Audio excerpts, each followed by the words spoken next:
प्रधानमंत्री नरेंद्र मोदी केदार खंड के बाद मानस खंड के विकास को नई दिशा देने के लिए 12 अक्टूबर को उत्तराखंड पहुंच रहे हैं। पीएम मोदी इस 2 दिवसीय यात्रा की शुरुआत अल्मोड़ा में स्थित जागेश्वर धाम से करेंगे।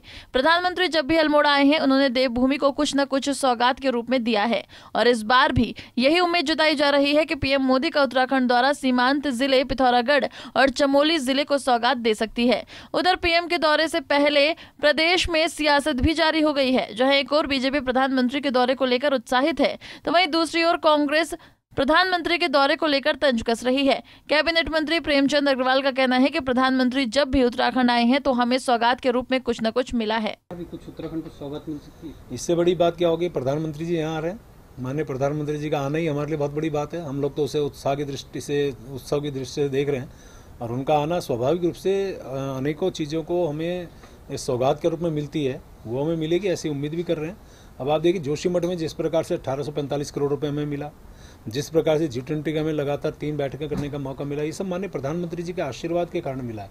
तो उम्मीद कर रहे हैं उनका आना, चूँकि इस बार हमारे यहाँ जो 4 धाम यात्रा में रिकॉर्ड टूटा है। पिछली बार 47 लाख कुछ हज़ार का था, अभी तक 48 लाख लोग अभी तक हमारे श्रद्धालु चारों धामों में आ चुके हैं।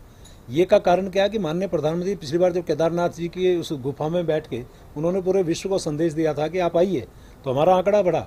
इसी प्रकार जब वो कुमायूं की तरफ जाएंगे तो कुमायूं के जो हमारे वो मंदिर हैं, जो प्रसिद्ध मंदिर हैं, जो उस क्षेत्र का जो कायाकल्प उनके आने से होगा। जबकि कांग्रेस विधायक भुवन कापड़ी ने कहा कि प्रधानमंत्री पहले भी कई बार आ चुके हैं, लेकिन जनता चाहती है कि प्रधानमंत्री उत्तराखंड को कुछ दे के जाएं।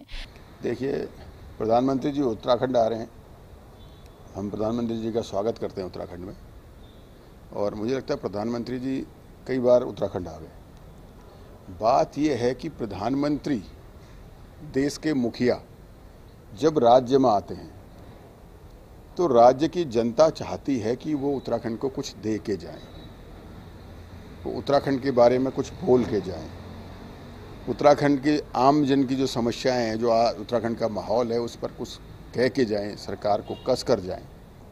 तो प्रधानमंत्री आकर उत्तराखंड को कुछ दे के जाएं, तब तो वो उपलब्धि है।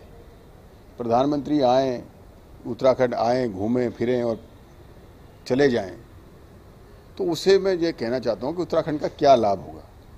तो इसलिए मैं प्रधानमंत्री जी से आप लोगों के माध्यम से और प्रदेश की सरकार से आपके माध्यम से ये कहना चाहता हूँ, हम प्रधानमंत्री जी का स्वागत करते हैं, लेकिन प्रधानमंत्री जी के आने का फ़ायदा इस प्रदेश को मिलना चाहिए। इस प्रदेश को एक ऐसी सौगात, बड़ी सौगात मिलनी चाहिए जिससे हम कह सकें कि हाँ भाई प्रधानमंत्री आए। तो ये बता दें कि पीएम मोदी सबसे पहले जागेश्वर धाम में जाकर पूजा अर्चना करेंगे और उसके बाद उनका आदि कैलाश जाने का कार्यक्रम है। वहां आदि कैलाश के दर्शन के साथ साथ पार्वती कुंड और शिव मंदिर में भी पूजा अर्चना करेंगे। आदि कैलाश तक प्रधानमंत्री नरेंद्र मोदी का आध्यात्मिक दौरा है, लेकिन उसके बाद प्रधानमंत्री नरेंद्र मोदी पिथौरागढ़ में एक बड़ी जनसभा को संबोधित करेंगे, जिसकी तैयारियां जोर शोर से की जा रही हैं। पंजाब केसरी टीवी के लिए आशीष नमोला की रिपोर्ट। हमसे जुड़े रहने के लिए हमारे YouTube चैनल को सब्सक्राइब करें और नई वीडियो की नोटिफिकेशन के लिए बेल आइकॉन को दबाएं। अगर आप ये वीडियो Facebook पर देख रहे हैं तो लाइक जरूर करें और ज्यादा से ज्यादा शेयर करें। धन्यवाद।